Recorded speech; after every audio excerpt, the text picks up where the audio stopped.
Hi guys, thanks for tuning into Radio Visca. I guess what we see is that the way things are now in Europe, they cannot continue. This we're basically facing complete disaster in the future, and in a world where there's lots of nuclear weapons, lots of nuclear missiles, lots of nuclear power plants. That's not really something we can survive, I'd say.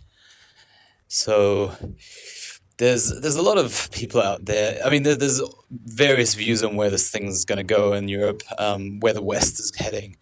I just finished reading Michel Houellebecq's submission, and Michel Houellebecq has always been sort of um, like a kind of, he functions as a canary in the coal mine. He's sort of the Cassandra of predicting the fall of the West, and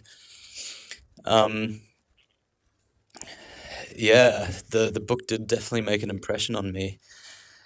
I'll probably be doing a review of it on this channel, and I'll do a little bit more research. There's a lot of French literature referenced in it, and also some French academia, and some of that stuff went over my head. I mean, some of the names I'm familiar with, but not all of them. And I think before I do an actual review, I think I want to just research it a little bit. But his sort of somewhat satirical suggestion for a solution for Europe is just to simply convert to Islam, right? I mean, he paints a picture of a sort of modern, accommodationist Islam that kind of seeks to recreate a type of Islamic Roman Empire in Europe. And, for this author who's basically completely defeated by the modern Western society, for the narrator, I mean, in the book, this ends up being the best solution. The book is obviously somewhat humorous, although it's it's not as absurd as one might consider, thinking of how Europe is developing now. What's the other option? Then there's the collapsitarian camp. So I don't consider a collapse likely or even desirable, but there is this camp. It's the sort of back to the forest, back to pagan roots, back to the Vikings. Let's all be Odinists and just let the technological system implode, and then everyone will self-deport, and European culture and ethnicity and nations will be saved. First of all, I think that's highly unlikely, and second, what are you going to do with all the nuclear power plants? There's going to be a lot, especially in France, a ton of nuclear power plants that need complicated technological sort of machinery to kind of deal with the enriched uranium, right? And that's part of the problem at Fukushima, is that you basically have to permanently cool those enriched rods. Otherwise, they're just going to catch fire and continuously burn this like radioactive dust into the environment. So I'm very concerned, or I'm very suspicious about. I'm very dubious, is the right word here, of a sort of graceful shutdown of all nuclear power and all nuclear weapons, which do exist in the UK and France and in American bases, and in Russia, but for that matter. That for a very graceful sort of just, we're going to really carefully, close everything down and hide it all in mountains, and then we're going to collapse, and then we're going to go back to the forest. Like, I just don't think that's in any way realistic. So what you're really going to have is, at the very least, you know, I would suspect a few meltdowns if you really have a technological collapse. And these meltdowns will be complete and unattended to. So, and potentially, well, depending on how good communication systems are, they won't even be noticed completely by everyone, sort of living in Europe. So, if the internet collapses first, and then I don't know, radio collapses, or a lot of the transmitters don't work. I mean, this technological collapse is a sort of total unknown. We don't know what would cause. I mean, is it a magnetic storm, or is it an EMP, or is it just a computer virus? I mean, is it just economic disintegration? So in any one of those cases, it's likely that the sort of nuclear meltdowns would be one of the last things to happen, because people would try to keep the nuclear power plants safe. But they probably will put their lives first if there's some kind of armed groups trying to seize them or whatever. So that scenario is just super dangerous. I think or certainly for anyone in the vicinity, and with vicinity I mean 500 to 1,000 miles of nuclear power plants, a collapse is just catastrophic. So basically, Europe would be a irradiated wasteland, with the possible exception of Ireland and Scotland and maybe in northern Norway or something, depending on how winds are. I'm pretty sure that England is full of nuclear power plants. France is full of nuclear power plants. Germany still has some, even though they're trying to get rid of them. I think Spain has some. Essentially, all of Europe has them except for Italy. And Italy is smack bang in the middle of the Mediterranean. So I mean, their water and their rain and their weather and all that is not going to remain safe. So collapse, in my estimation, not a good idea, and I also just don't think it's going to happen. I mean, there's been far worse scenarios in the history of humanity that didn't lead to all-out collapse. Now, I know that a lot of people always go on, well, but the society wasn't so complicated. There wasn't so many interdependencies. Yeah, okay, I agree. But even if you have a sort of partial collapse, I don't think we're gonna see a complete collapse where the military just disbands and there's no authorities whatsoever. You might have. It's very noisy here tonight. There's helicopters, trains. This is technology. You might have a sort of partial collapse in the provinces, so to speak. And a lot of post-apocalyptic movies do present this sort of picture, where you have sort of the farmers and the villagers and the people in the periphery kind of struggling, but then you have these trains going through with armed guards sitting on them, kind of shuffling the remaining resources to the military-industrial complex and to the elite. And this is really, kind of just a return to feudalism. So I don't expect, even if there is some form of significant collapse, it's not going to lead to like this utopia and kind of destroy the people in power. There might be some form of reshuffling, but you will still have powerful people wielding technology, because the technology is key to power. Weapons are technology, and weapons need some form of industry, and that will be the key focus of those who want to retain power. Yeah, the cops are after me.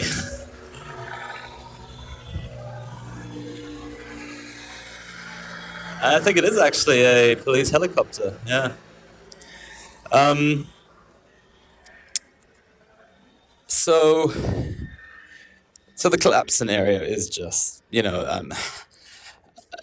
apologies to all those who want to go back to simpler times, I understand that desire, but it, I don't think it's a solution or anything that would even happen necessarily the way people envision it. So then we have the third solution, which is political, and I tend to think that we're past that point. So political solution obviously works for Japan, Korea, China, who in a globalized age, they sort of are the second tier of nations that have to deal with maybe globalization. And so they can learn from the first tier, which is the West. And they will probably avoid the mistakes that the West, which they have made, which they have already in some cases, or they've skipped over certain parts quite quickly. Whereas the Industrial Revolution in England and in Europe was probably something quite nasty for 70 years or so, 67, 1820s to and late 1800s, and even further, I think, even into the 1900s, probably 100 years of really social, misery, which led to all the Marxism and all communism and all these kind of things.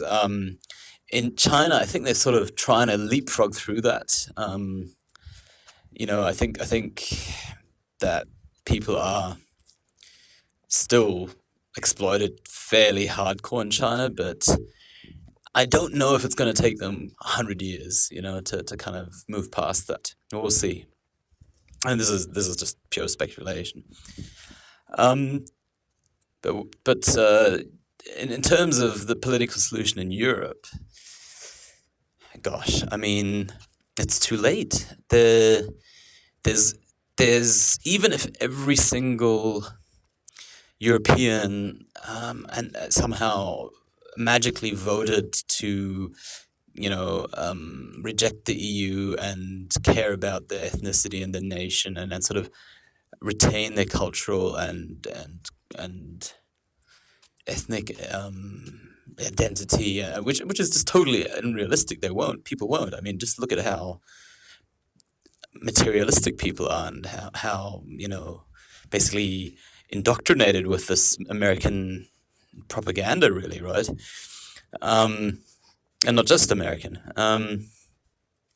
Even if everyone in Europe did that, you'd still have, at this time, I mean, at the next election, you'd have enough migrants already with votes, enough international people with votes, enough people with an inherent reason to stand against any kind of nativism.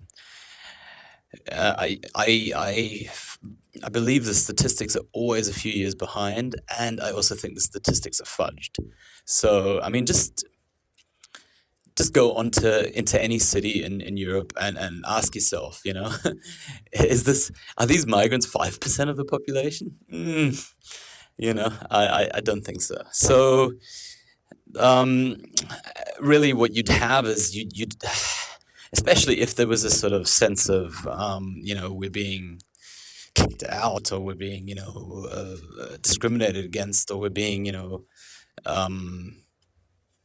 our families and our sort of, extended families are not being allowed in, then, you'd get resistance. And this could potentially be violent resistance. I mean, there's already violence in many European neighborhoods, that are sort of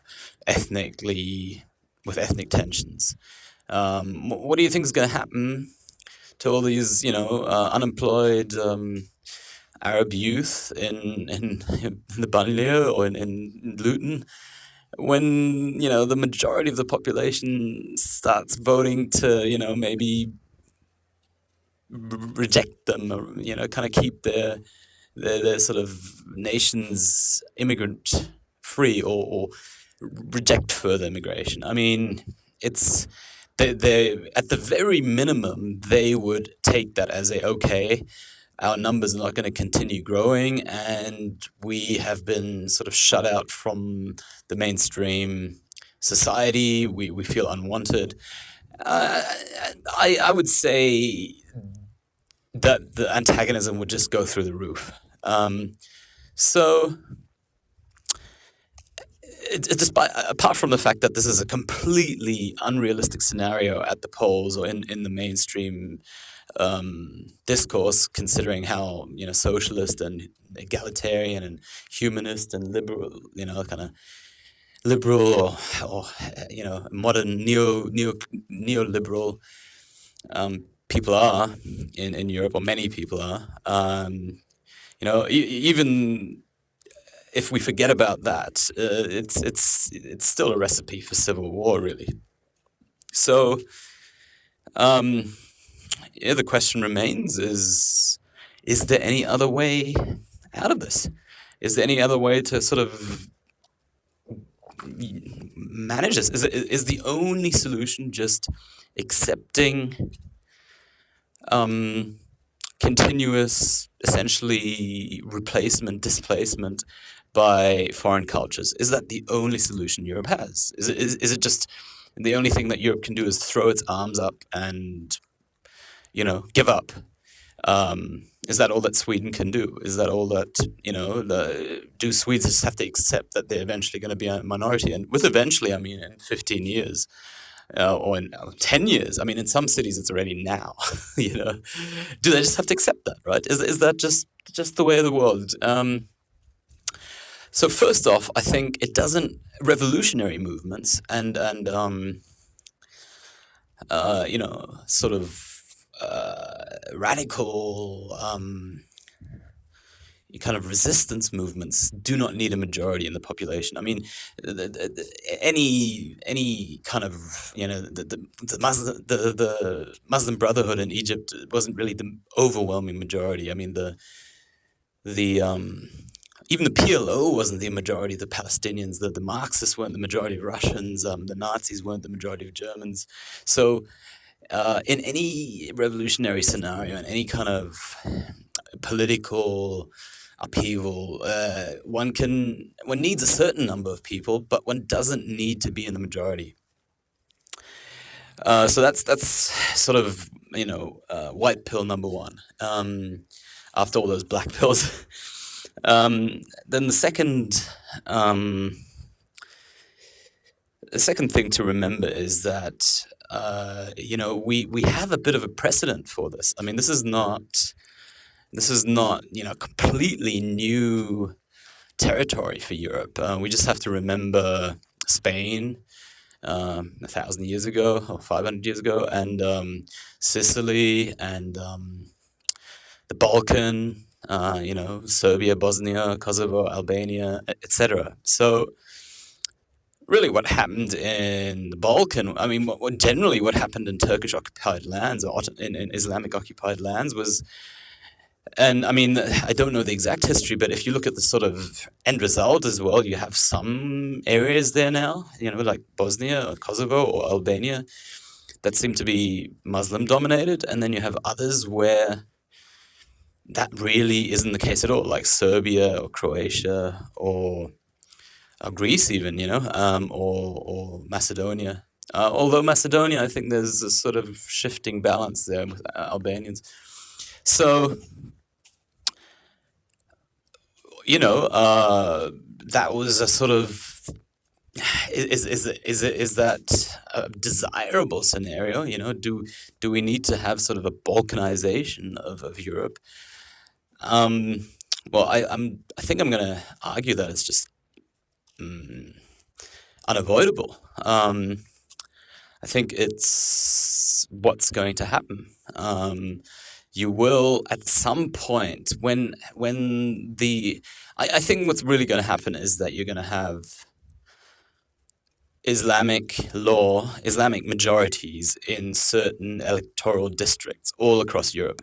So it's not just going to be the mayor of London or, the mayor of Rotterdam or whatever. It'll be like entire regions of the UK, maybe around Birmingham, or entire regions of France, entire regions of Belgium, and this maybe Germany around Hanover or something. And at some point, the presence will be so overwhelming that the native population is really going to feel a sense of loss.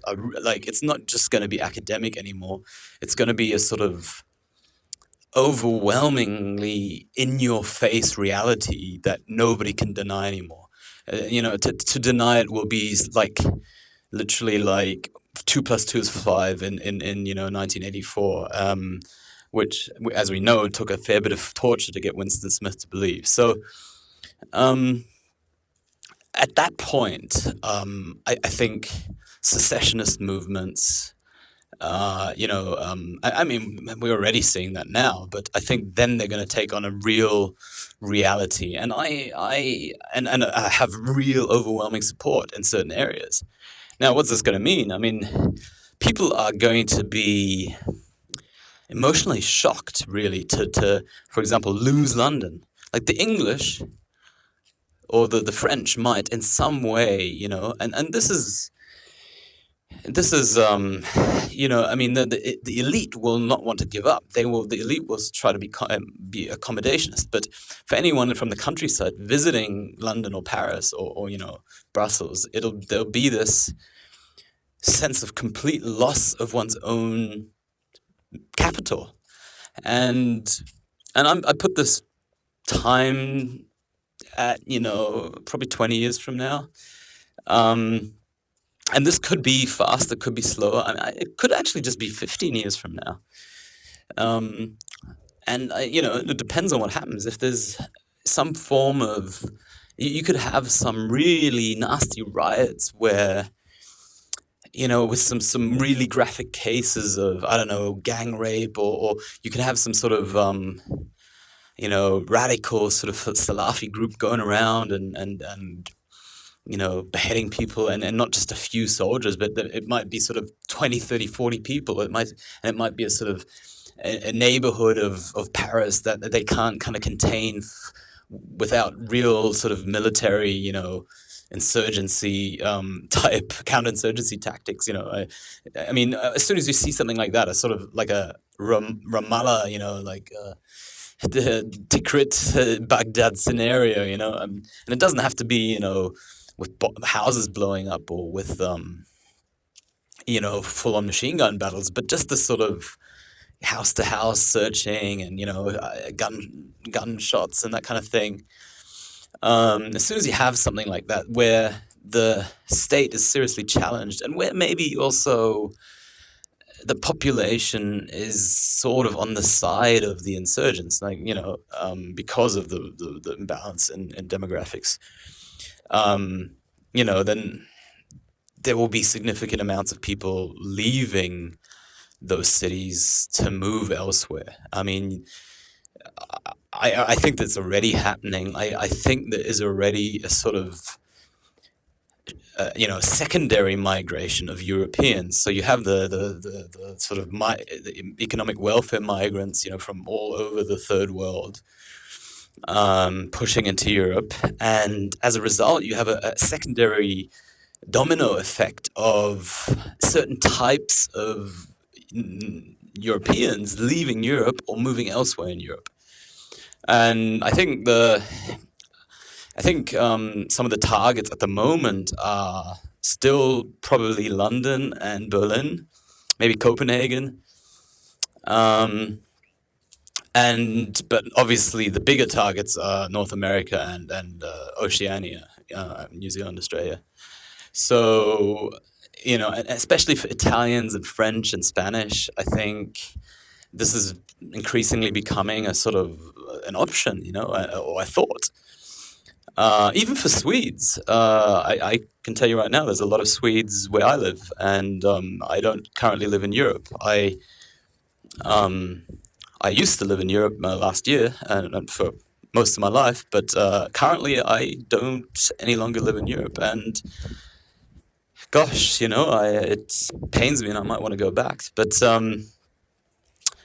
I think this is a sort of important aspect to the whole dynamic of if we want to predict where the continent's going. And so you're going to have this sort of domino effect migration of Europeans as well, which will accelerate the demographic shift. And on top of that, you have other accelerants like the economic crisis. So the longer, and the worse certain economic um, problems are, the less children you're really going to have in those areas. I mean, you see this already in Spain, Italy, Greece, where the birth rate just goes through the floor because formation, family formation, um, even attracting a girlfriend becomes very difficult for men, and for the women, I guess, as well. But there's really this thing that condoms and the pill are cheap, but running a car or buying a house or even just having a job and looking respectable, looking sort of like you're not living in the mum's basement, is expensive and is difficult for an ever increasing number of young Europeans. So you have all these accelerant effects on the decline of Europe, and mainly a demographic decline. I think if we really want to look at it's not like the companies are overwhelmingly shutting down in Europe. European companies are relatively successful, especially compared to American ones. When it comes to car manufacturing and aircraft and so on. Especially Germany, but even the French car makers, and there certainly seems to be even in IT and in electronics and so on, there's some success still in Europe. And you kind of see a lot of companies in America struggling a lot more.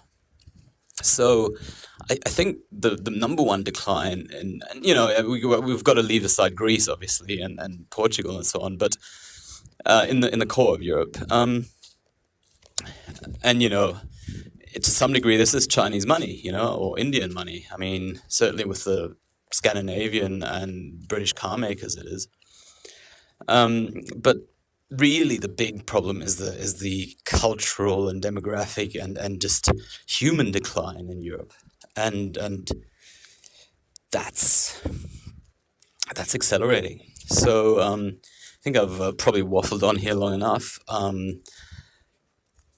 Yeah, so it's been less of kind of chat about solutions as rather a chat about what kind of problems we have, and some an attempt by me to just sort of riff um,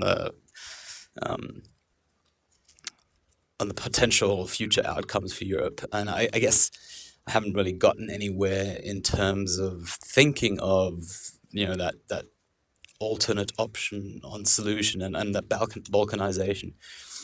But that's kind of where my thoughts are going currently. It's a sort of what I would call like a tactical withdrawal, a sort of temporary seeding, which, gosh, it actually has precedent as well, right? I mean, one just needs to look at sort of the gates of Vienna, really, and the Ottoman assault on Austria, and look at how that whole war went, the whole Ottoman Empire kind of come and went, and history ebbs and flows. So sometimes things don't go the way people want them to go. But I think people need to start thinking outside the box. They need to start thinking, okay, maybe these nations are not all to be able to be saved. Maybe we need to have a Wales and a Scotland and an Ireland and forget about England. That's still three quarters, so to speak. Basically thinking in a new way where it's like, well, we're going to have Belgrade and we're going to have Zagreb, but we're not going to have Sarajevo. you know. I know the connotations to this are nasty, you know. There's obviously the Yugoslav story was not nice, but I think it's worth considering. I'm not saying considering as in let's do this, you know, but it's worth pondering that these are potential outcomes for the future of Europe. And I don't know if that leaves you black pilled or white pilled or red pilled or blue pilled, but I guess that's sort of where I'm at currently in my predictions, and I could be completely wrong. Let me know if you have totally different thoughts. Um, but yeah, please share the video, subscribe, and comment below. Thanks, guys.